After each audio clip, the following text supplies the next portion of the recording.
Hello, Warhammer fans.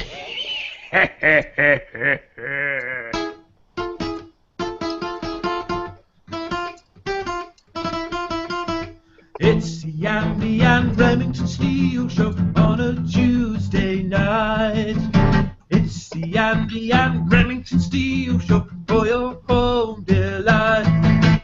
Talking about Warhammer fantasy and everything else that is good. Talking about interesting more now. It's easy to learn the rules. If I was a girl, I'd be all over stew. All over stew, yes it's true. If I was a girl, I'd be all over stew. All over Stew Gibson. Yes! Nice. Quite the intro there, Mr. Remington, and I see you managed to combine those two songs into one there. I'm not sure whether that's laziness or you just being too damn efficient. It's just in my head, man. That's great. If I was a girl, I'd be all over you. All over you, Mr. Stew. Welcome, Stu. Thanks, guys. Great to be back. Yes, sir. Yes, of course, folks, as you can see, we're joined by Mr. Stew. As the intro song may have clued you in on, I am, of course, the floating head this evening. Although, you can see here, there we go, Macho Man. Ooh, yeah! Can't really do the voice without shredding my throat to bits, though. And let's have a look who's in the audience tonight, shall we? Because, as usual, it is a packed house in there. Let's have a look at who we've got on the fabled active users list, shall we? We have the likes of Bazooka J. Rambo, Dark Adrenaline, Dead Gamer, Edwin DeZvart, Gloomdready Gaming, Graham Rigg, Mark Harvey, Master Dwalin, Mini Warrior, Neolink Theragenix, Retropia TV, Rob Lloyd, sweet, Thomas Washk, and Newbie. Oh, there's Ruhark as well. It's still filling up. So, how are you two this evening? Tip top, mate. Back to work, and it wasn't as bad as I thought it was going to be. That's my little $1 million idea for you, just to start the show off. Think the worst, right, about something boring like work. Think the worst. It's going to be awful. I hate work. Oh, everyone's going to be having a go at me. Yeah, I'm going to get taken back at the end for another meeting. All right, it's going to be really boring. Think about that, and then it will never be as bad as you possibly could think it could be. Right? Think the worst, and it'll only get better. So, Remington's guide to positivity is to have the most negative possible mindset. Reverse positivity is what I'm going to call it. That's about as innovative as dusting, I would say. Get lost. Dusting has been a massive trend as the timeline of Facebook suggests. Everyone's dusting, Andy. All right, and wait till you hear today's top tip. Brand new, out of the brain of Rem. All right, it's not just come out of nowhere. It's 30 years of trying and, doing this hobby. Well, you've got that brain-containing headband on there That's to stop all your $1 million ideas leaking out prematurely. Exactly, my friend. And they stopped coming out my ears. So I got these, and I got that, and I got the eye shield as well. All right, so they're only going to come out my mouth. Very well then. And how are you, Mr. Stew? Yeah, I can't complain. I tend to go to work not expecting anything, so that's just what I usually work out with. That's my trick. Never expect anything. Don't expect anything. Do they have high expectations of you, Stu? Now and then, yes. Well, on that note, I think it's time to look at a couple of things. Because you may have thought it was a slow week, but in fact there is something particularly juicy. First of all, we can't go any further without having a quick look at something from our sponsor, Blight Forge, the commission painting service, where of course you can go for all your commission painting needs. Here's an example of a miniature painted by Blight Forge very recently. It's just too good, isn't it? It is. Not fair. Look at the little lines on the arms there. Pretty damn sweet. Is it real, or is it a trick of the light? Well, I would say it's real. Wow. Look at that basing as well. Pretty damn tasty, but we're going to have a look at some more stuff from them later when we get to what the hell is that. But before we do that, let's have a look at this barren wasteland first of all. The Games Workshop website, the Age of Sigmar section. I thought that was a new kind of, scenery or something. Nope. So, they consider these guys to be new releases, apparently. So when they say new releases, what they really mean is newest releases, because there is no way that any of these are new. It's been quite a few weeks since we saw these, and quite a few years since we saw them on Square bases. So nothing really new here. Well, they are good, aren't they? Apart from that Ogre Hunter, which looks a bit silly to me. He looks like Policeman Plod with a truncheon.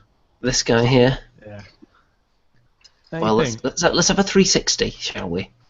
Look at him there. Now, if he was wearing that skull thing on his head, that'd be more practical, and it would make him look taller as well. I mean, wouldn't you want to cover up that big boil? Look at it on his head. That is a fair point. He's not got much of a face to look at, has he? So, we can forget that. There's nothing new here. However, speaking of white bearded fellows who have been repackaged, wrap your eyeballs around this. The White Dwarf Grombrindal. Now you may think he looks ever so slightly familiar. You may think that because of the shame of being a ginger, this guy actually went out and dyed his hair, or he just aged, because this is way after the end times, remember? So he could have just been sitting in a cave getting really old, and now his hair has come out a nice shade of white. He's older than Longbeard, isn't he? This guy is ageless. Let's have our initial thought. First of all, let's forget this picture for a moment. What did we think when we heard that the White Dwarf was getting another model? Who wants to go first? Your first reaction when you heard that news before you'd seen any pictures? Stu, you're our guest. Yeah, I thought that was a brilliant idea. That's one little tradition. I quite like the idea of them keeping. It says, every so often we get a new White Dwarf, and I didn't think they would continue that with the Age of Sigmar. But now that I've seen the miniature, yeah, not as excited anymore. Yeah, what about you, Mr. Rem? That is one dwarf model I don't own. And do you know what? It's interesting that they've kept the term dwarf. They haven't called him the White Dwarden. Yeah, so that's kind of pleasing to me. So I like the word dwarf. Do you know the difference between a dwarf and a midget? I'm sure you're going to tell us. Do you know, Stu?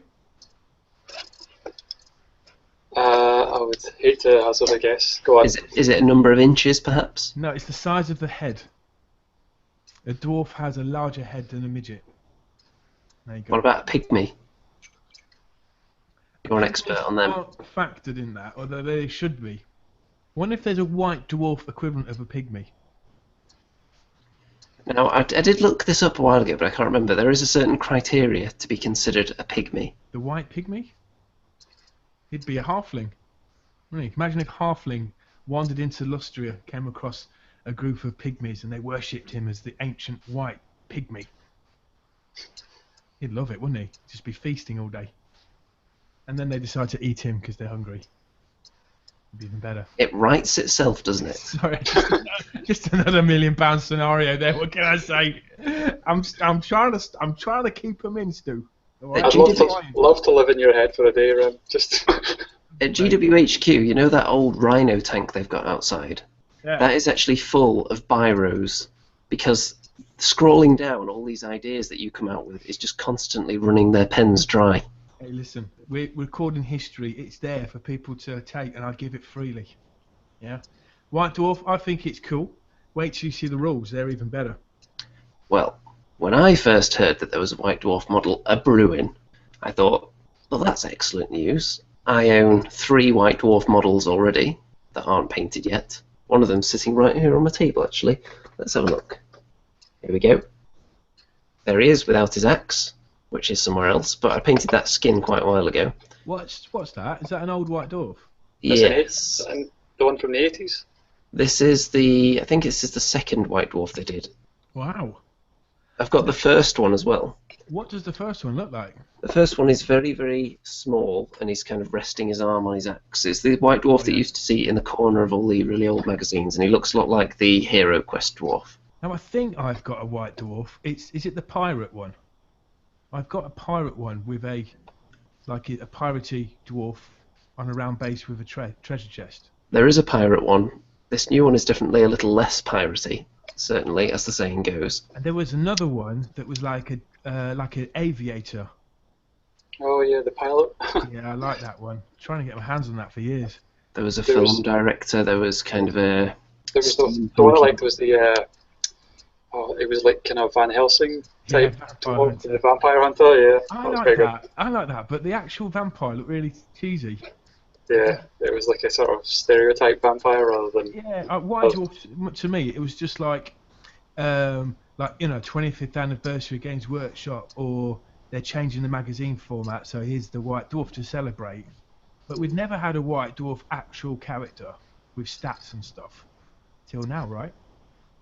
I believe it probably did have stats before. Yeah, they did sometimes give them rules. Way back in the day. Yeah, and I think the was it for the 30th anniversary model with the White Dwarf standing on a shield with was it Gotrek and Bugman were his shield bearers? Yeah. And they did. I'm pretty sure they printed rules for that in White Dwarf. Right. And it was something ridiculous. It was like nearly 1,000 points kind of thing, and or it was just around about 1,000 points, and it was ridiculous. Right, tank that would it? It's fairly ridiculous now. But I thought, well, I've got a nice Dwarden dispossessed army already. That's going to fit in nicely. Yeah. However, when I saw that it wasn't, in fact, a new model, my first thought was, why did they get us hyped for this? And a lot of people went a bit nuts, maybe a little bit overboard, suggesting that this is some kind of cash grab, which, of course, everything they release, they want to sell them. But I think the main issue is that they kind of hyped up the fact that a White Dwarf was coming, and then it was just a repack of an existing model, which is all very well. If you're going to repack models and repurpose them into something else, I don't think people have a huge problem with that. But they kind of presented it as something new and original at first. It's the way I read it. I don't know if you guys took it that way as well. Yeah. It's like they were trying to slide it under the radar. I was expecting a completely brand new sculpt, something much more kind of AOS looking, rather than just a repack. If I knew before it was just going to be a repack, then I don't see why they didn't just give that one away in the first issue of White Dwarf. Yeah, if they had a section, either in White Dwarf magazine or somewhere on the website, that they updated every week with new ways to use our range of models, then that would be one thing. I think that would be a good idea if that's what they're doing. And that's what they've done with a lot of the models already, like the crypt horrors and so on, with the different ways of building them. And incidentally, folks, we're going to be looking at some audience suggestions for repurposed miniatures from the Age of Sigmar range. So if you want to drop any in the comments, we'll get to those after the Facebook ones, of course, which came in a few hours ago. So, I think we should look at this guy's rules while we're just hovering, waiting for those responses to come flooding in. So, let's get the old screen share going, and here we go. So, first of all, we're going to look at his rules, and then we are going to look at the rules for a regular Dwarf Lord, and compare and contrast a little bit. So, here he is, the White Dwarf. Grombrindal, the White Dwarf, is a single model. He is a legend made flesh, a scarred warrior who springs into battle wielding the twin axes of Grombrindal. So the twin axes of himself, essentially. So 6 wounds. Let's refer to the Warden King here, who of course only has 5. he has a save of 6+, which you can see is inferior to the 4+ of the Warden King. The bravery of 8, and bravery 10, of course, for the White Dwarf. How could he be anything less than 10 for bravery? And his weapons, you may notice that this stat line is very, very similar, with hitting on 3+, 3+, -1 rend and d3 damage, which is the same here. However, this guy only has 4 attacks, and the White Dwarf has 6. But it's all in the special rules, because this guy has some alright special rules, but some of these are insane. So first of all, the living legend rule essentially means he can't be killed. Because when you kill him, you kind of leave him just there on the table, and then in each hero phase you'll be rolling a dice, and on a 5 or a 6 he just pops back to life and heals d6 wounds. So even if you fail it the first time, he doesn't disappear, so it's not like a save, it's just an ongoing thing. So if he dies in turn 1, if you keep failing, you could just keep trying all the way until the end of the game. And he can't like be stomped on, you can't demolish his corpse. It's just not really part of the game until he comes back. So that in itself, that's kind of unique. There aren't too many Age of Sigmar models I can think of that have that rule, and the only time I could think of something similar to that back in the old days would have been the Chaos character, which I think was Akold Hellbrass, who had that rule, where he couldn't really die, he would just pop up again after death. What about the Green Knight? The Green Knight, right? Yeah, there's another one. Scar Bloodwrath has a similar sort of come back to life type rule. The game isn't overflowing with people that can just avoid death like this, though, so he's definitely putting himself in the top tier with that rule alone. However, that's not all. That would be silly, wouldn't it? He's got more. So, rather than just setting him up normally like you would any other miniature, he can just be placed wherever he feels like within 3 inches of any unit on the board, friend or foe. Wow. Within 3 inches. So that means he is ready to pile straight into combat as soon as he comes on the board. Yeah. Wow. So if the enemy have any kind of vulnerable models at all, he can just appear right next to them and chop their head off with those 6 attacks instantly. Yeah. I can think of a good ploy to use the White Dwarf in a game. I think you'd be struggling to think of anything that isn't a great ploy with rules like this. Well, how would you use him, Andy? Well, let's just look at his other rules here first of all. More. Yeah, because, I've eaten bigger lunches. I'm assuming this is what it all says, but it's a little bit blurry, so I might get the occasional word wrong here. But, when he's attacking a hero, he can re-roll failed wounds. Failed hits for a hero. And when he's attacking a monster, you re-roll failed wounds. And if it's a hero and a monster, you can re-roll both. So, what are the chances of him failing to take out a heroic monster Wow. as soon as he comes in, when he's doing d3 damage per attack, re-rolling, so almost all his attacks are going to be getting through. So let's say one of them might fail with the re-roll. So he'll have 5 attacks getting through with d3 wounds. That's going to be some pretty tasty damage, instantly. Take out a monster. I mean, without that ability, he's got potentially 18 wounds in one round of combat. You can give 18 wounds out of damage. But with the re-roll, he's far more likely to get, well, more than 10, which will just incapacitate any monster, right? And even if you kill him in retaliation, he doesn't care. He's just going to pop up probably in a couple of turns' time and have another go at you. So it's great. I guess this is going to be as good as the dwarves get, really. You know, Chaos have got Archeon, haven't they? Death has got Nagash. You know, Sigmarites have got the Celestial guy. You know, they've got Elariel. So maybe this is the toughest dwarf character you're going to get. Now you may think that's all, but he has got another rule as well. What? If you thought that wasn't enough. So he's so wise that in your hero phase he can advise another hero within 6 inches. So if you get one of your other dwarf heroes within 6 inches of him, does it actually say they have to be a Dwarden or dispossessed hero or anything here? Let's see. It just says another hero. Yep, so any hero at all. And you can re-roll all dice rolls for them that turn. Every dice roll. Not hits, not wounds, everything. Yeah. Wow.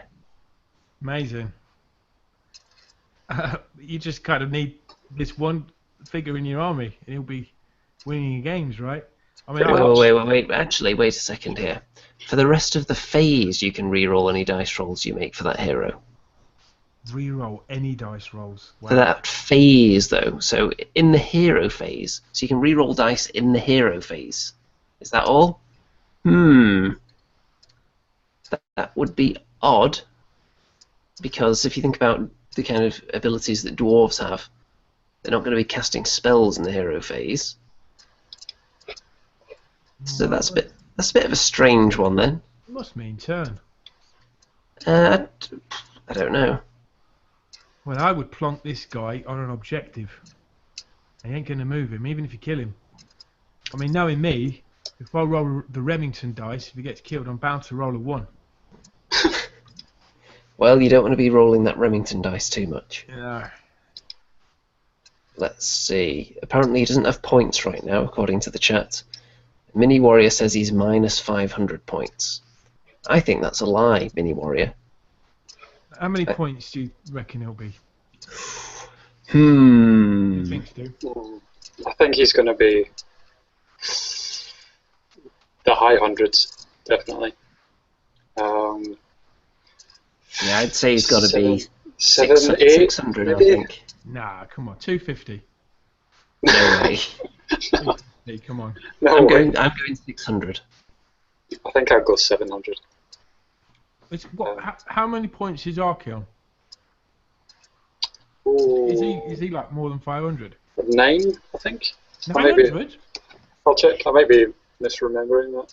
I would say 600 for this guy, just because, while he is amazing, he is also very easy to incapacitate, shall we say. He may get up again, but not necessarily. You can knock him down. He's only got that 6+ save to protect himself with. You can always avoid him. I mean, he only got movement 4, and he can't shoot. Well, avoid him, except he can just teleport onto the battlefield wherever he likes. Right next to you. So if he dies. No, just any time.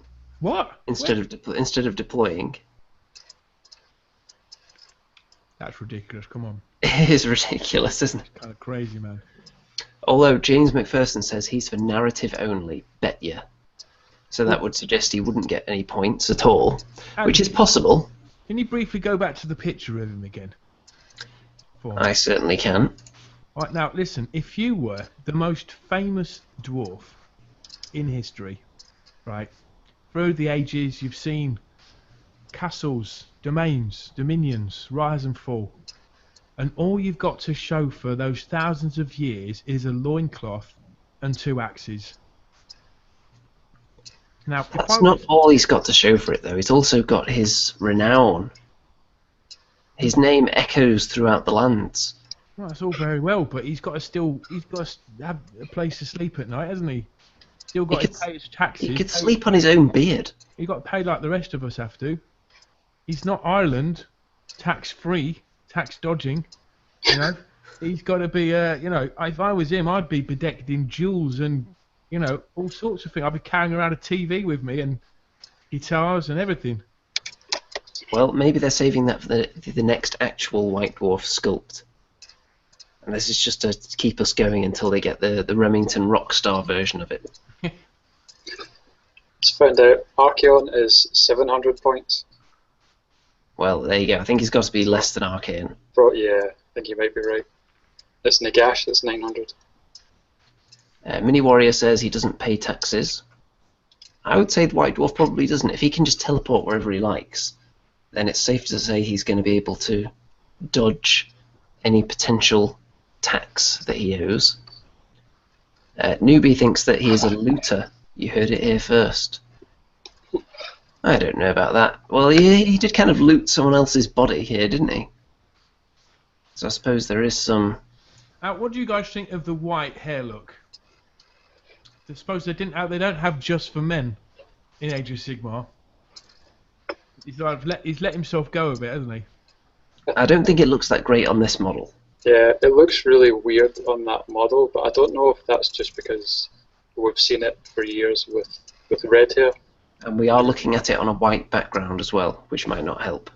Yeah, I don't know, maybe a different image might make it look a little bit better, but no. I like the white hair. It gives him a certain jeu de vivre, you know? Nice. And in addition, he's also usable in the Silver Tower Warhammer Quest. And you can look, he's got some abilities here as well, which aren't quite so wordy. Not quite as much mass of text on this one, but he does have some special rules here. So before rolling your hero dice, roll a dice for each wound marker on your hero card. On the result of a 4 or more, the wound is healed.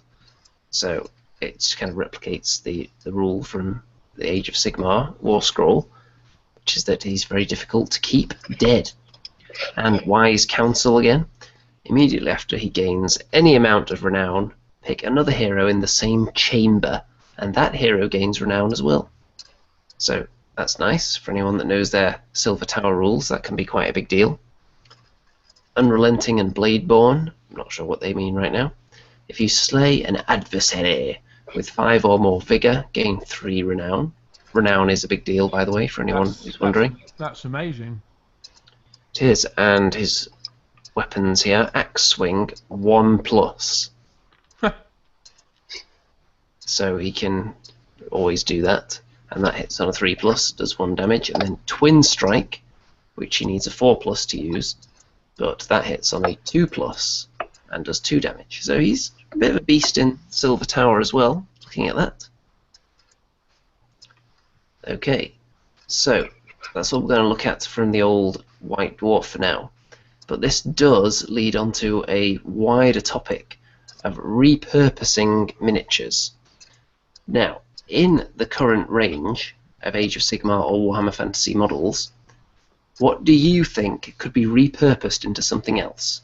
And before we look at the chat, let's have a look at what people were saying on Facebook, first of all, because I put this question to our Facebook group earlier. So, let's see here. Okay, this is from Mate or Mate, or however that's supposed to be pronounced. It's got little accents over the A and the E, so that's throwing me off big time.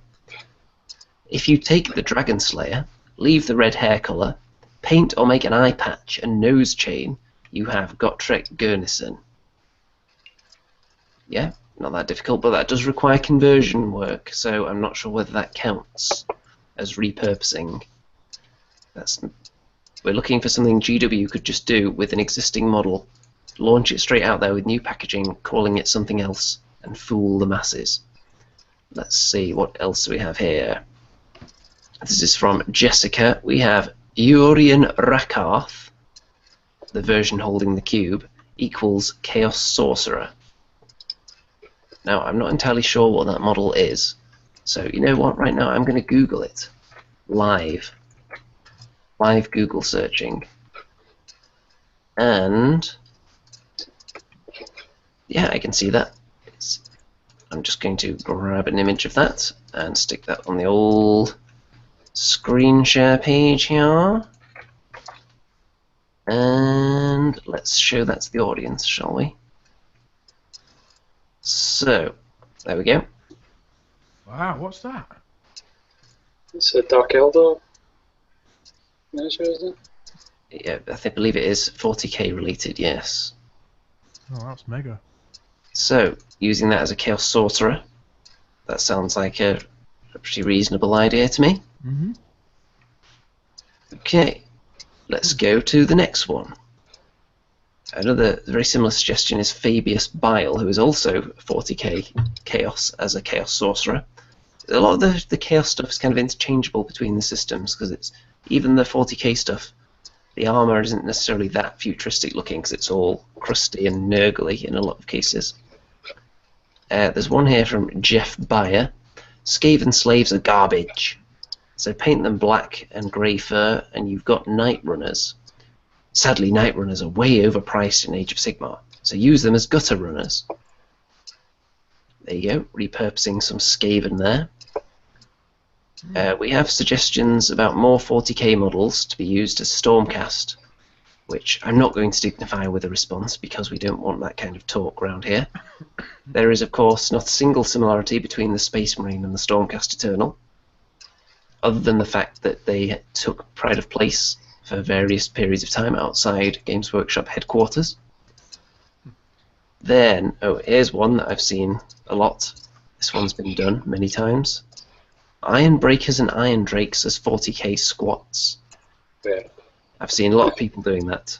Now, did squats do pretty badly, and that's why they didn't make them anymore? Or was it that they're like an old designer that Games Workshop stopped commissioning designed them all? What was the story? I think it just didn't sell very well at the time. They do now, mate. They're really expensive. Yeah, I think they've got that kind of legendary status now. Can you imagine how nuts it would go if they brought them back? That would be insane. That would get me to spend money on 40k, which is almost unheard of. Now, back to White Dwarf, Stu. Are you going to be buying it because you get that free Chaos, Aspiring Deathbringer, is it? Yeah. Or Exalted Hero, one of them. I've already got the model, but I suppose I could always use another one. Does that make you feel gutted? Not really. I was going to buy the magazine anyway.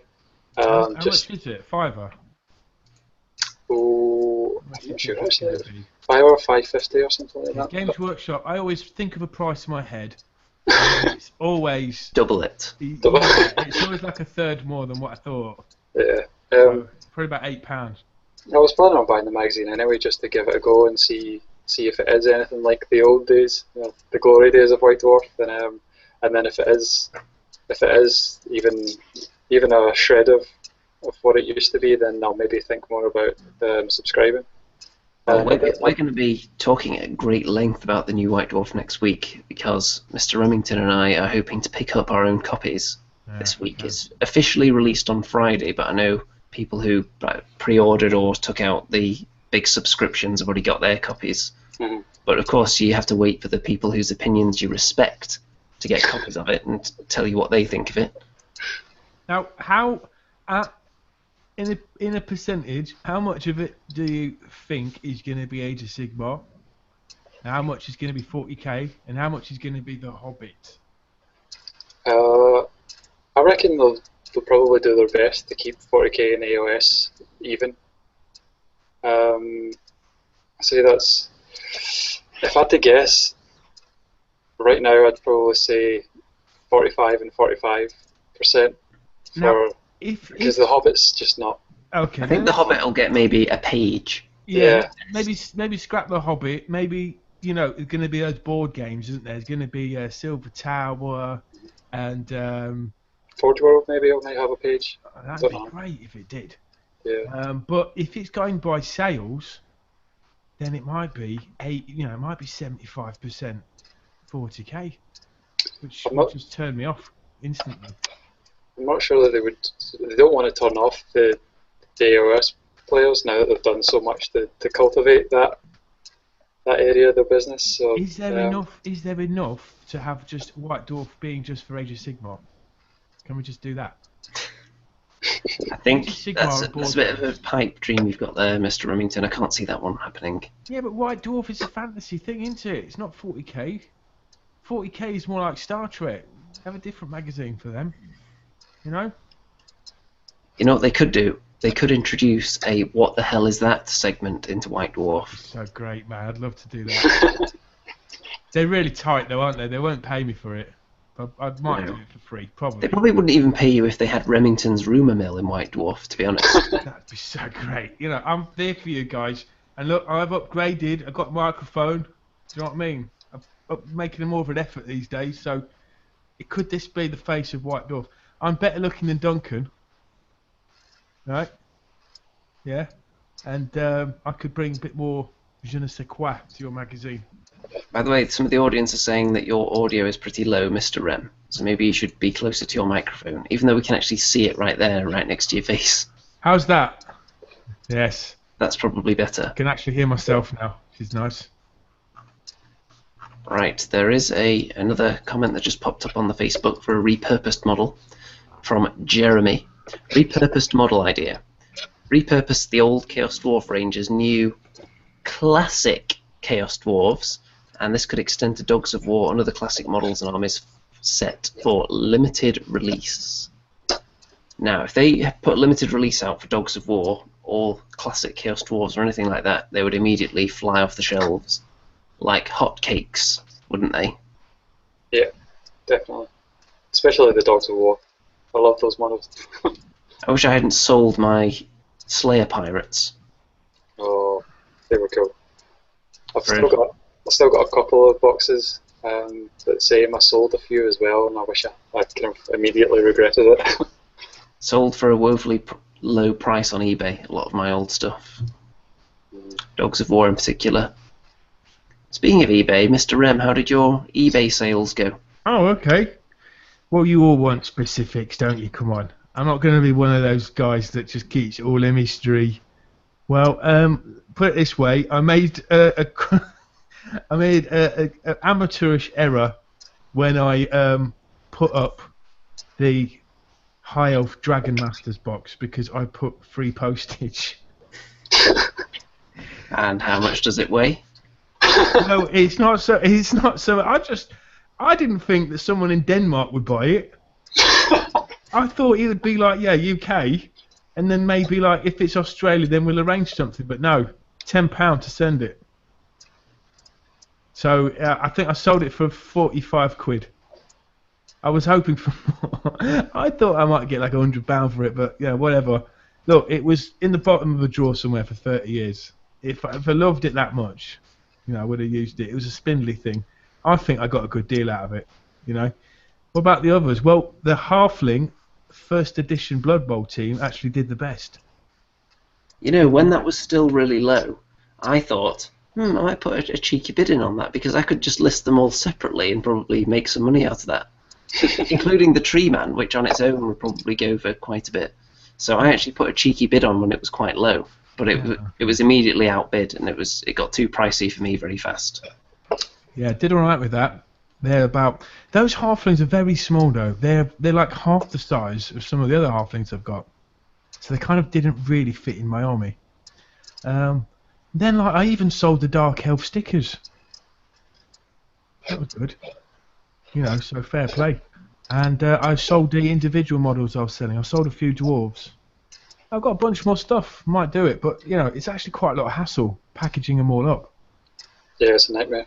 Then, I mean, I was a bit skinned. I have to be honest with you guys. I was a bit skinned, so that's why I put these up for auction. But then a week later, I got another record deal where they're going to pay me regular to make like Motown sounding tracks. So it's like a production deal.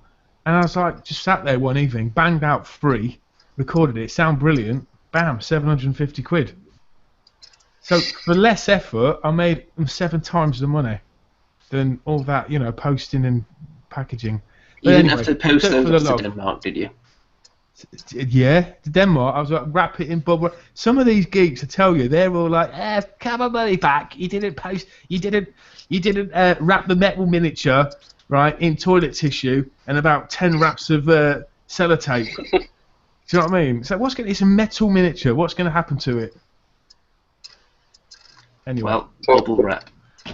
So would you have kept them if you knew you were going to get the money for the recording deal? No, I would have sold them. You see, it's like as much as buying miniatures is a habit, right? Selling miniatures can also become a habit. You've got to just take that leap of faith, right, and just let go. Let go. And you'll find it's actually quite purifying. Sell. Give them away. Getting rid of stuff is very liberating, isn't it? Yeah. And, you know, on some base level. Take pictures of it. You know, you can always just look at your pictures rather than hold them in your hand. Well, I think this was something I was actually talking about. It may have been with our new sponsor from Blightforge the other day. I was having a chat with him on Skype about the terms and conditions of our sponsorship agreement. And I think we were talking about parting with miniatures that you've painted. Obviously, he's a commission painter, so that's a thing that he does. I don't really part with many miniatures that I've painted. And I came to a realization that once you've taken a picture of it, that is pretty immortal once it's out there on the internet. Because if you just hoard all those painted miniatures on your own, your house could burn down tomorrow. And all your work has gone up in smoke, hasn't it? So if you're spreading them around to people around the world, the chances of all those houses burning down at once are quite slim. So some of your work is still going to exist out there. You're just putting it out there for people that are going to use it, and you've still got the pictures of it to live on as well. So hoarding all your painted miniatures when you're not using them isn't necessarily the best move. I've kind of come to that realization now. Now, speaking of hoarding, Andy, I mean, I can't speak for you, Stu, because who knows what's lurking in your cupboards up there in Scotland, right? But Andy, I could tell you, I'm maybe one of the few people that've been up there in the attic telling you it's like a shop. In fact, it's like my local, non-GW shop. It's flipping. There's like boxes and boxes and toxes and figures and paints, and there's a lot in there. Let me tell you that, and not just GW, loads of gaming systems. And he's got like 4 gaming tables in there, and underneath them he's just full of more boxes. Well, 2 of the armies here aren't actually mine. There's Halfling Pete's halflings are here, which take up about like 2 or 3 Citadel cases under there. What happened to Halfling Pete? Well, he was incredibly busy because, as you know, doctors in this country haven't been having the easiest time lately with various disputes and so on. But apparently he is going to get some free time in September, and we should be able to get a game of something in. So I'm not sure what it's going to be though, because there aren't exactly Age of Sigmar halfling rules. So was it him? Sorry, was it him that was working on the halfling rules for AOS, or was that someone else? No, that was someone else. That was someone else. But I'm thinking I'm probably going to have to give him a game of Kings of War, because they actually have halfling rules. And being the Kings of War pro that I am, attending tournaments and so on. Yeah, how'd you do in that, Andy? The tournament that I had at this weekend, I did actually win a game during it. Oh. Which is always my objective. If I can win one game at a tournament, no matter what game system I'm playing, then I'm happy. Right. And how are you getting on with your Chaos Forces, Stu? Last time we spoke, you were undefeated. Pretty good still, actually. I did actually lose a game since then. Wow. What were the circumstances of that defeat, Stu? Was it anything like my first outing with the Chaos, where I got completely obliterated by round 2 with shooting? Oh, did you? I haven't seen. Yeah, Andy hasn't uploaded the bat report yet, but it's a scorcher, let me tell you that. My Chaos was scorched. I think Remington might be throwing you off the scent here, folks. It's actually a little more exciting than that. I think he's just lowering your expectations. Remember what he said earlier. Go into everything expecting the worst. How about this for a scenario, right? Your Chaos Warriors, with no shooting, start as far back on the table as possible, while Andy's forces, right, with mega shooting ability, start just in range of shooting, and they go first. Doesn't take a genius to work out what happens. Put it this way, I don't think I even reached his forces. Maybe I did, a little bit. We'll see. It was tactical nous from Andy. He'd probably have you know. Now, I think we were waiting to hear about that earth-shattering defeat that may have invalidated your status as an A-list guest on this show. Well, I might have done. It was a friend that I was teaching how to play the game, and I know. And we were playing through just the kind of starter scenarios from the box game book. So he was using my Stormcast, but after we'd finished doing all that, we played the big game at the end using all the miniatures, and he won. Although, to be fair, I can either put that down to expert teaching on my part, or fact that the Chaos side are grossly underpointed in the starter box. Well, I'm sure that is true. Also, it's safe to say that you taught them everything they know, but you didn't teach them everything you know. So next time, I think you've got a few tricks up your sleeve you'll be able to whip out on them. Yeah, I kept all of my favourite toys aside, like the Skull Reapers and the Giant. And, although I really wanted to use the Giant because I haven't had a chance to use him yet, and I'm particularly proud of him. And if you avenge your losses, then you're technically undefeated still. So there's still time to fix that. That's true. Stu, are you about to show us something? Yeah, alright, sorry, I was going to... Actually, my Giant was in sort of arm's reach there, but I'm not sure if it'll show up. You can make it. You can make it. Find something white to put in front of. See if you can...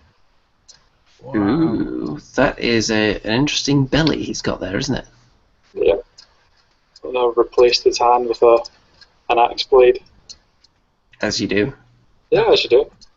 That's wicked, that is. I found sticking the paper to your forehead helps presenting the miniature as well.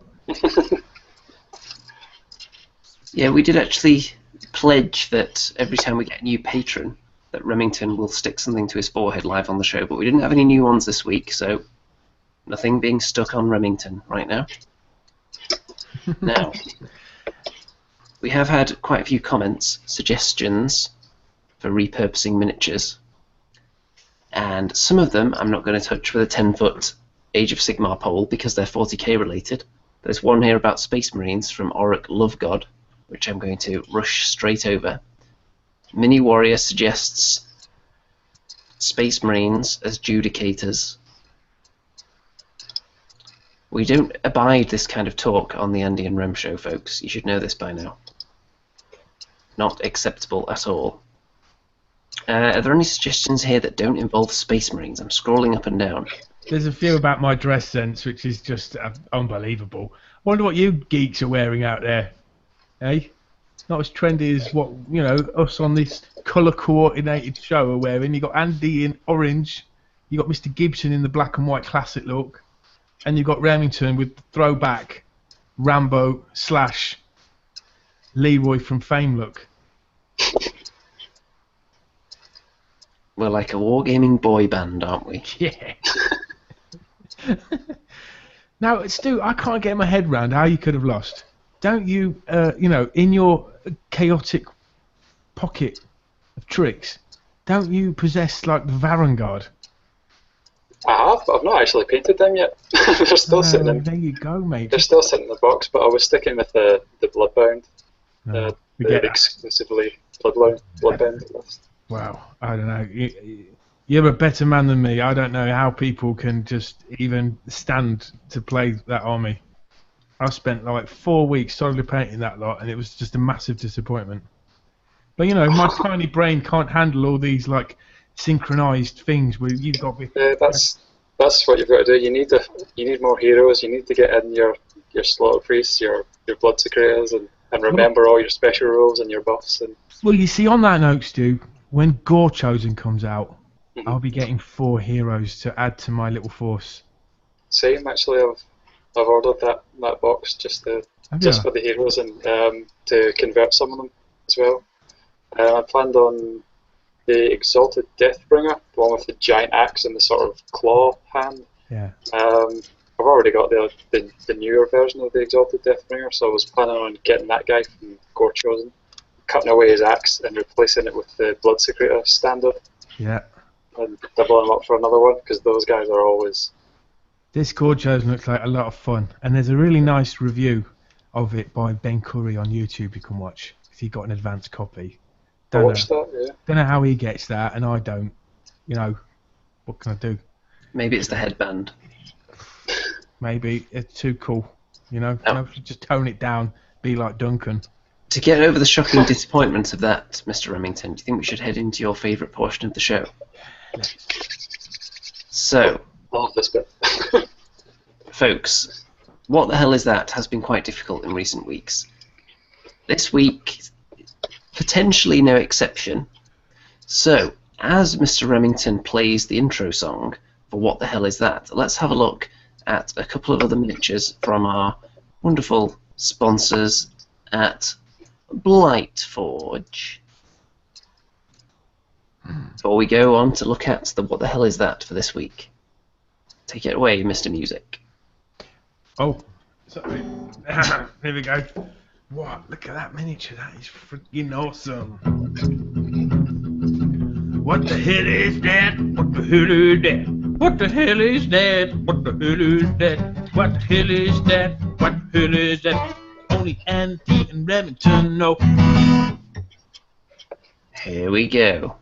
Now, this next image that comes up is going to contain close-ups of 3 wide open mouths from miniatures in the existing Citadel range. The first to identify all 3 will win and will go into the draw for the first prize provided by Blight Forge, which will be drawn at the end of each month, along with our previous winners. I think I've got them written down somewhere. I think Skeleton Flower won the first one, and can't remember who it was last week, but there's a note of it somewhere. So to get on that list, boom, 3 open mouths. That's a toughie, man. It surely is. If no one can get all 3, then whoever gets the most in the allotted time will be declared the grand winner. What the hell is that? What the hell is that? What the hell is that? It looks pretty flat. What the hell is that? What the hell is that? Only Andrew and Errington know. And Who on earth is possibly Stu. Who on earth is Andrew and Errington? Just come out that way. Come out. I can't even hear myself with these headphones on. And they're also, as you know, they're doubling up with containing all the £1 million ideas. You know, keep them inside. We've got some comments already. Dreddy says, looks like my last dental x-rays. Wow. Oh dear. Has anyone... Oh, James McPherson won last week. Yeah, that's right. Okay, we've got our first guesses. So, Bazooka J Rambo says Fleshhound for the one on the left. Nope, you are incorrect. And then we've actually got 2 guesses that are, one of them is very, very close, and one of them is actually correct already. Can you believe it? I'm not going to reveal it right now because it's sitting there in the chat, but can either of you 2 figure this one out before I tell you who's won? I think... Yeah. Go on, Stu, what do you think? I think I know 2 of them. It's the one on the left that's kind of thrown me a little. I think it's a corn model, but there's 2 that I have in mind that it could be. The one on the right looks like a gorger, an ogre gorger. I think. I thought that one was like a Stonehorn. Oh. The one with the big wide open. And the one in the middle, that's like Terrorgeist mouth, right? Yeah, I think so. Or a zombie dragon mouth. I think the Terrorgeist one has more sort of gingivitis in the teeth. Yeah. Yeah, I think that is the Terrorgeist. And what are you thinking about the one on the left? Is it that Chaos Hound character? With the kind of with the fluffy things around its mouth? A bit like a Chinese poodle. No. Is that one either maybe either Scarbrand or Scylla? Is it Scylla and Fingrim? Oh yeah, okay. Let's have another look, Andy. Something like that. I can tell you right now that the winner is Master Dwarlin, and the correct mouths are: the central one is indeed the Terrorgeist, the right is indeed the Stonehorn, and the left is indeed Scarbrand. So, well done to Master Dwarlin. Nice. Wow. Well done indeed, and I'm going to pop up a page with the pictures that they were harvested from right here as evidence to make sure there's no tomfoolery going on here. And there we go. So you can see there, of course, is Scarbrand. Right in there, close up right of his mouth. Let's zoom right in there to prove it. I forgot he had a beard. Yeah, he's got quite the beard. Then we've got the Terrorgeist, which is quite a distinctive mouth, I think you'll agree. And then we have the Stonehorn, which I think everyone got pretty quick. Everyone's been used to staring into that mouth. Yeah, amazing. So what's the prize? Well, that's the thing. We don't exactly know what the specific prize is yet. All we know is that it's going to be a converted and painted miniature from Blightforge. Wow. Nice. It may be open to taking theme requests as well, possibly from the winner of the competition. And what does Mr. Blightforge ask in return? Well, you mean other than his logo and miniatures being stamped all over the #1 Age of Sigmar discussion show on the internet? That's impressive. I think that's all anyone could need. Mhm. So, well done to Master Dwalin. And a few other guesses came in later that were slightly less correct. Newbie, of course, with his usual batch of 40k related guesses. I think he's being a bit silly there, to be honest with you. Do you think Master Dwalin really has a beard? Or do you think that's just his avatar? Well, his avatar is Dwalin from the Hobbit film, so it's hard to tell. Let's predict now, because Mr. Remington has lined up a completely unrelated game, guessing something in a minute, but I think we can possibly have a guess of whether Master Dwalin actually has a beard. I'm going to suggest he has a beard, but not as grand as his avatar.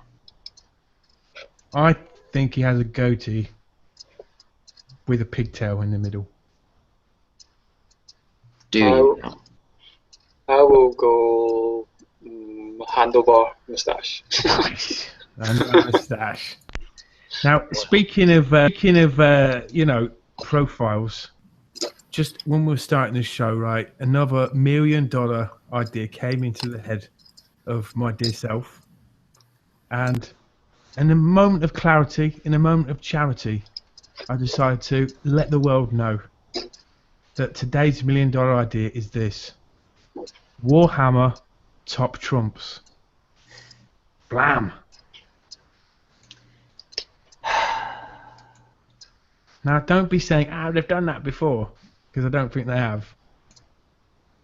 Right? You could think about it. You could have the Chaos pack, right? You could have the Orcs and Goblins pack. Yeah, you could have the Special Characters pack. Yeah, you could have a Witch Hunter, and he'd be like really good at, like, I don't know, like a psychology, attack, defense, charisma. Yeah, I know I could, by the silence, I'm just knowing that your just brains are just going, wow, actually, you know what, he's done it again. Apparently Dorvan used to have a set of 40k top trumps called Citadel Combat Cards. So it's not quite the original idea that you thought. Not like dusting, which is of course unique and new and original. Innovative. Well, it's funny you should mention dusting and modelling and hobbying, because I, in fact, have another $1 million idea. So let's set aside the top trumps one. All right, that's gone out there. Someone's already making that now. You're going to be too late. All right? Someone out there's got a printing press. Someone out there's just taken my idea and is about to make $1 million. But this I share with you again. Last week we had dusting. This week we have the double bass shuffle. The double bass shuffle. Now, I've been experimenting with painting not just one base coat, but two. And you do the second coat a little bit lighter, a little bit like a little shuffle over the miniature. And hey presto, 5 minutes later, you get a wonderfully smooth, consistent base coat. Is the miniature primed first? It can be, but recently I haven't been asked to do that. Just go straight in there and paint it. Alright? As long as you're not going to have people with grubby fingernails and like people gouging your miniatures, what could possibly go wrong? I think we already established, Mr. Remington, that what could possibly go wrong is that they are transported to another venue by you in the back of your car in a large box, crashing together every time you go over a speed bump. Now look, what's the only damage sustained has been fine cast models falling apart and metal miniatures falling apart that haven't been like, you know, flipping iron welded onto each other. You know, I'm talking like large wings and things like that. But generally speaking, you know, I've done all right. Done all right without the base coat. Look, listen, 80% of my miniatures are base coated, but this is the double base coat shuffle, and I urge you Warhammer fans to try this. It's a lot of fun. So you do your basic base coat, but you don't do it too thick, and just a little bit of patience. That's why a little bit of music will help you out with this. All right, a little bit of music just to make that 5 minutes feel like a little bit of less time. You get a little bit of water. Put it in that taxi white or whatever it is you're doing, and then you do that double bass shuffle. Well, we've got some comments on this here. First of all, Dreddy says it's called pre-highlighting. Now, is that what you're talking about? Sorry, never heard of that. Never heard of that, Dreddy. You just made that up. Come on. Never heard of it. Auric Lovegod says, can we rename Remington to Remington Prime? Oh, yes. Well, you know, I didn't want to say, but if you're nominating me, I'll gladly accept. Humbly accept. Mini Warrior is not very pleased with your current direction. He says you're going down a dark, primalist path. Although Retropia TV says that your ideas are seductive, much like the dark side. Well, listen, I'll just urge you guys, what would you prefer? Do you prefer Duncan, right, with his all plush production and his nice t-shirt and his Warhammer mug showing you how to do this stuff, or do you prefer Remington's musicology mixed with painting? Just leave that with you. It's safe to say that Duncan is more wasteful than you, because every time he picks a new colour, he starts an entirely new piece of palette paper, doesn't he? Yes, I've noticed that, and he changes his water every time he changes paint colour. I think he has an army of servants, or maybe Oompa Loompas on standby. Well, listen, I've got a bit of dirt on him, because I saw a picture, all right, on the internet, all right, of the Warhammer team, all right, sat outside a pub. It's a pub. It's the oldest pub in Britain, called Ye Old Trip to Jerusalem. You heard of it? It dates back to like the 13th century or something. It's a bit smelly, but I used to play for the football team. That's how I recognised it. But I saw Duncan sat outside having a fag. Yes, he smokes. That clean face of Games Workshop, right? Hey. Anyway, outrageous. About that. No, I love him really, and his videos are awesome. Right, but I'm going to produce a video. If you're still a bit confused, if the water is still muddy, let me cleanse it for you, like a L'Oreal putting a staff in a Nurgle pond. I shall part the waters of confusion, and very soon I shall demonstrate the double base coat shuffle. It would make Duncan's videos a lot more interesting to watch if he just halfway through painting the miniature he just stops and sparks up a fag and has a lot of break. I think you'd get a lot more views if you did that. Anyway, so if you're a fan of Duncan, it's safe to say you're a fan of laying down multiple thin layers on your miniatures and watering down your paints, thinning your paints quite excessively, wasting paper willy-nilly. They actually have to fell acres of rainforest every time he puts out one of his videos. And there was one video, or there was one day, and like 10 tip of the day videos popped up last week, wasn't there? What was going on there? Well, he did show one video about how to keep your brushes nice and clean and that. And I thought I was going to get like a 10-minute thing about what to do when, you know, your brushes become forked, like mine get. But no, he got a pristine brush, and guess what? 30 seconds later, it was still pristine. Well, Duncan, try using a brush for a couple of years, pal. Then come out with your advice. right? Can you give advice? Tell a man how to sort his, his woodwork out. Use Right, a brush like this. Don't be giving Look this at that. 30-second stuff. I have a funny feeling that Duncan uses a new set of brushes every video. Yeah, but look, wouldn't you as well? If I was Duncan, Yeah. I'd be doing exactly the same thing. I'd be there with a big smile on my face, fag in hand, you know. With your free brushes. By the way, Mr. Rem, I have in my hand here the official Remington brand dusting brush. What do you think of that? Impressive. So Nice. you've got a few strands there.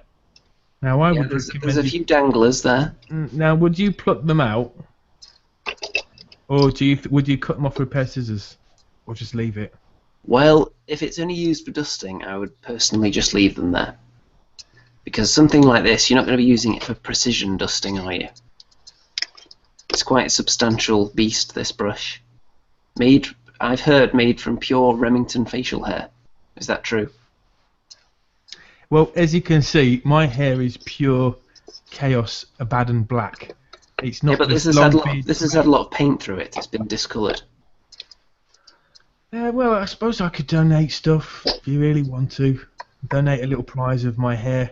I can maybe make a brush out of it. That's cool.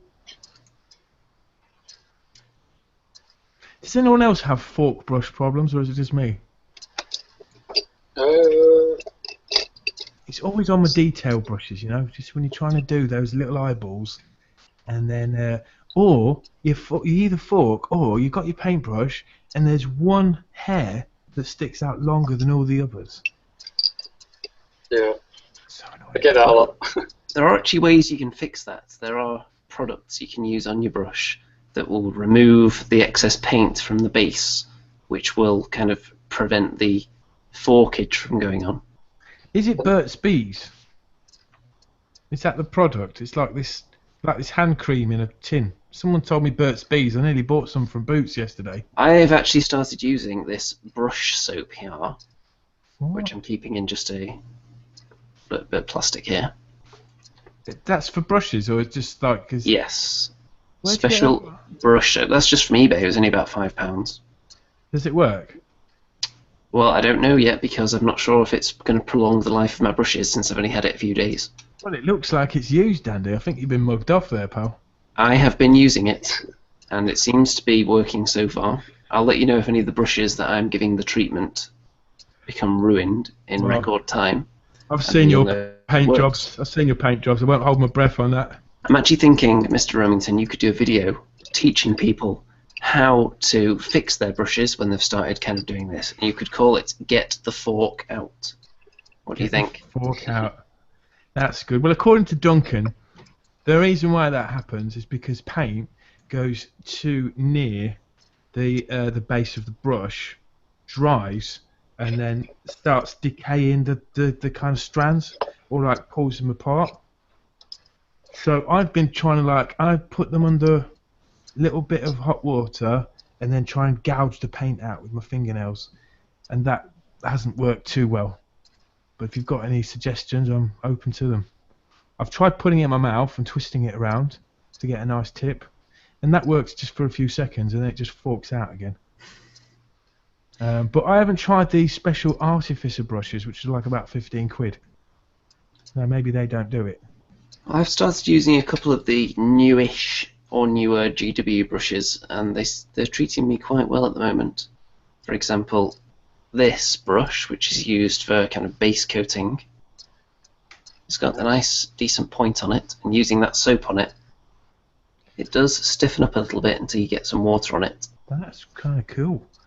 Now, nerd confession, lads. I have a nerd confession. That's just slipped my mind. Well, why don't you give us the Nerd Confession theme song while you're thinking about it? Okay. How does it go again? I've forgotten. Something about what's your nerd confession, baby? Okay. Oh, it's yes. What's your nerd confession, baby? I'd really like to know. What's your nerd confession? You can tell the Andy and Remington show. What's your nerd confession now? What's your nerd confession now? What's your nerd confession? Did that help? No, but I'm sure you guys are massive nerds. Tell us your nerd confession. Go on. We can't argue with that. I'm looking around for something I could confess to, but nothing's jumping out at me, to be honest. Alright, my nerd confession today is that yes, Mickey's made a comment that I do teach art. Well, I was completely at a blank in terms of what to teach today because it was the first day back, and I completely blanked this lesson. And I found some sellotape, alright, and I was improvising, mind you, and all these little kids are all wide-eyed because they've got this new teacher, and I pick up this sellotape and I say, right, lads, this is the sacred circle. Whoever's holding the sacred circle has permission to speak. If you're not holding the circle, then you have to listen. Alright? And I managed to get all these like confessions out of these kids about, you know, something they're proud of in their life. And they were really good and it worked. That's the sacred circle. It's like oneness, and it actually worked. This hippie stuff, I'm telling you. So that was my nerd confession of the day. There's some confessions from the audience. Mickey Jenver, nerd confession. I have started dusting. I am so ashamed. It's just, I mean, it's just amazing. Like, now Mickey Jenver is a professional paintress. She's amazing. Yeah. And it's great to see even the top professionals are taking on the Remington advice, and I think she'll hopefully be the first in line to try that double bass coat shuffle too.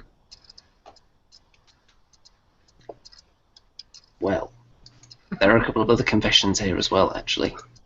Mini Warrior, I have more gaming books than other books. That might be true for me nowadays as well. I'm not a big reader of books, but I do have quite a few wargaming rule books lined up on the old shelf over there. Auric Lovegod says Andy's hair is luxurious. I'm not sure that's a nerd confession, just an observation. It doesn't seem to be getting any longer, Andy. It just seems to be getting wider. Well, it's all about the volume, you see. I mean, if I put it down across my face, you can see that the length is continually growing.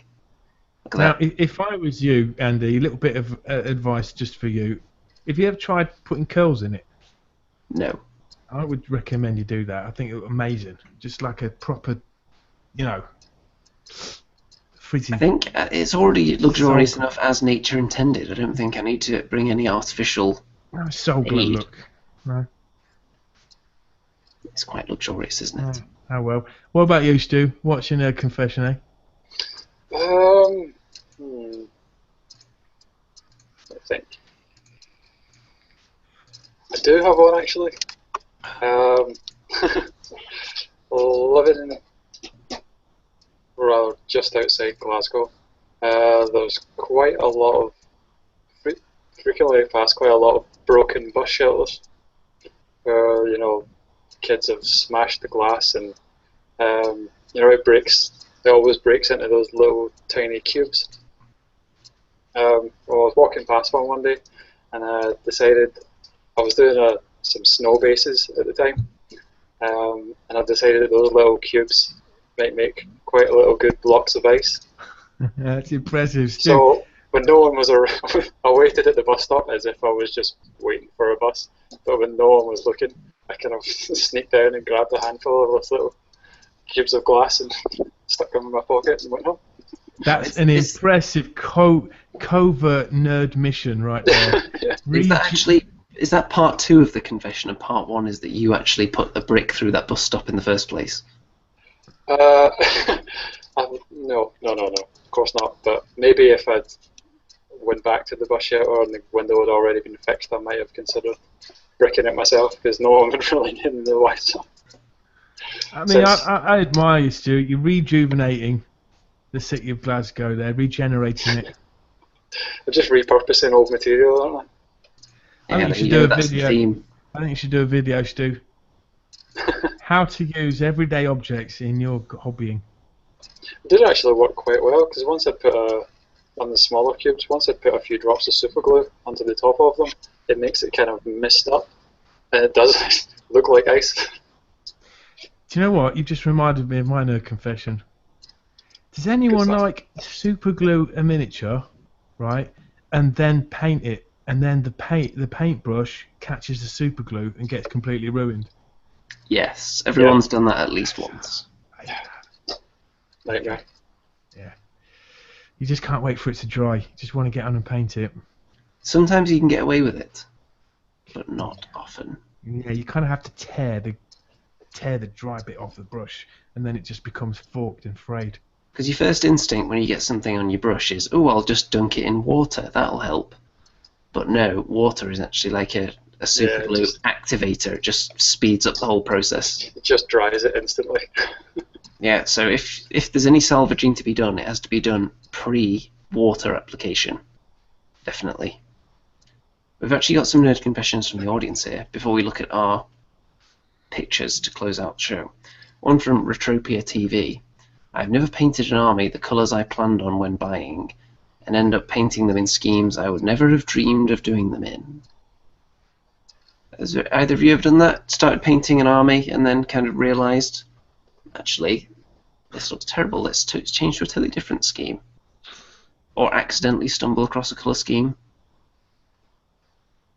I definitely have done it with my Kings of War goblins, which were always going to be orange, but the beasts that they're riding on had no idea what colour to paint them, but because I airbrushed the goblin riders in orange, it kind of coated the top half of the monster in orange. I thought it looked really cool, like a nice fade effect, from orange all the way to white underneath.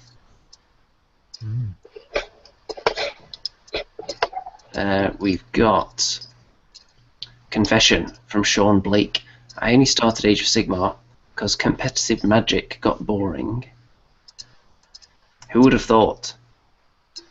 Wow. Nothing to add?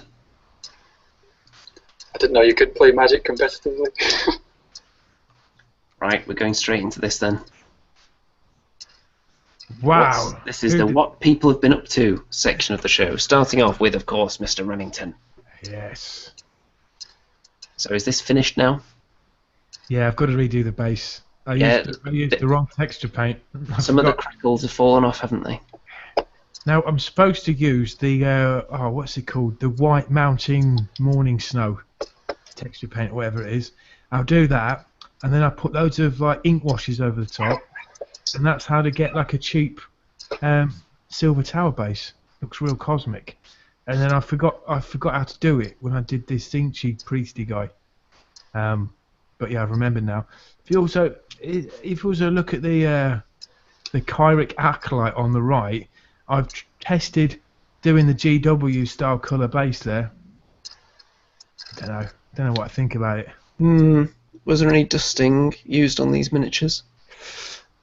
Yeah, let's have a closer look, because it keeps. Can you stick it on the picture, Andy? There, stick it there. Bum, bum, bum, bum, bum, bum. Yeah, you can definitely see there's some dust work on the book and the flame coming out, and also some light dusting on his crotch plate.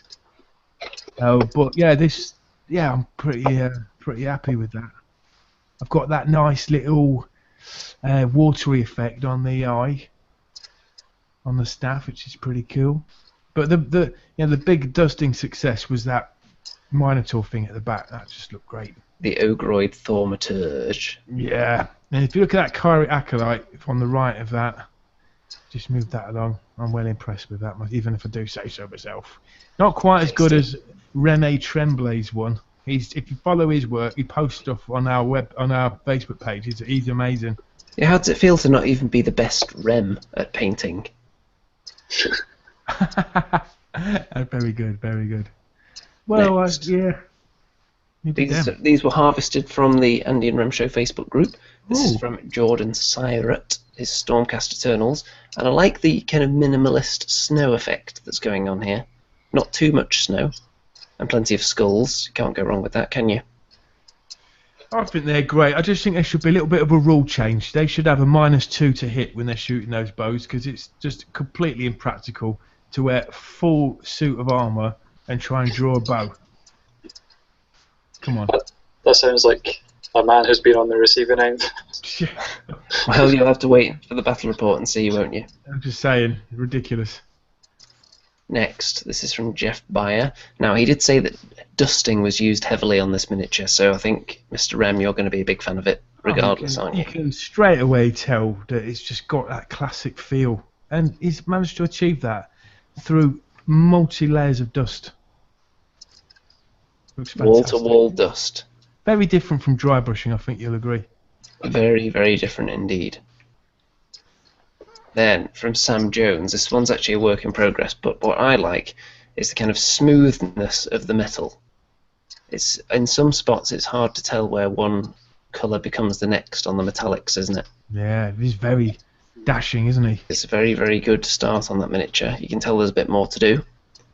I assume he's got more to do on the axe and the shoulders, for example. Some of the little decorations as well. But hopefully we'll see the finished version of that at some point. Yeah, it's top class, that. Now next, this is actually not Cecil the Magical Unicorn, but Cyril, his cousin, and this was painted by Minnie Genver, Mickey Genver's niece, who is about 10 years old, I believe. This is brilliant, Matt. It's not probably not the best picture of this because there is another one as well. That's just one angle. Here we go. Wow, look at that. Nice. Wow, look at his love horn there. That's just ready to shoot out its magical goo. It is ready to excrete and to launch its rejuvenating horn juices, definitely. That's brilliant. Well done, Mickey. Look at that base as well. The water effect around underneath the stone. Now, I would be happy with this paint job myself, and I'm not a 10-year-old girl. So that's pretty damn impressive for a child to be painting like this already. Yeah, I just wouldn't like to see her face when she actually plays the unicorn and realises how awful it is in the rules. But well, no. It is Cecil the Magical Unicorn's cousin, so rules aren't really an issue because you can just make up your own. Exactly, jam on hat, add more rules. It is quite an impressive horn, that though, isn't it? Yeah, if it fails its saving throw, just say like jam on horn, and it gets another dice roll. Right, so that's all the images we're going to look at right now. And we've had some nerd confessions, by the way. Dead Gamer, my nerd confession. I ran out of space in my house, so I had to have a contractor build me a detached garage or garage to use as a game room. Well, the house isn't big enough. Build me an extra room so I can play games. That's quite a nerd confession, isn't it? That's dedication. It certainly is. Let's see, have we got any others in here? Any more nerd confessions before we go? There are some comments on the unicorn and how wonderful it is. Apparently Mickey did the base. Oh. Which we didn't even need to compliment because the miniature itself was already so good. Let's see. Retropia TV. I have so many miniatures to paint. I usually paint them to that exact level of the Stormcast and leave it there. I'm happy with a nice base coat and a slight wash. It is always tempting when you've got a lot of models to paint to just get them done as quick as possible and think maybe I'll go back and touch up those details later on and then never actually getting round to it. But we've all been there. Well, most of us have. I know we've got some... Getting round to it, I have to depart soon. I've got a big day tomorrow. Yep. Well, it is time to wrap up the show. We did have a slightly later start than usual because the limo carrying Mr. Remington was travelling through an area that was just rife with groupies who wouldn't get out the way of the vehicle. What can I say? You know, day in the life. The life of a megastar. Exactly, mate. Exactly. Take time out of the glamour to come and just chat nerdy Warhammer stuff with you geeks. You know, it's kind of like a charity, really, isn't it? Come on.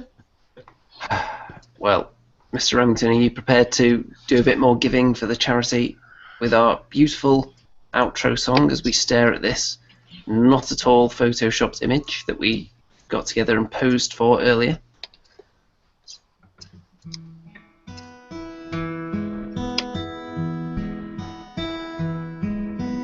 If I was a girl, I think I would like boys.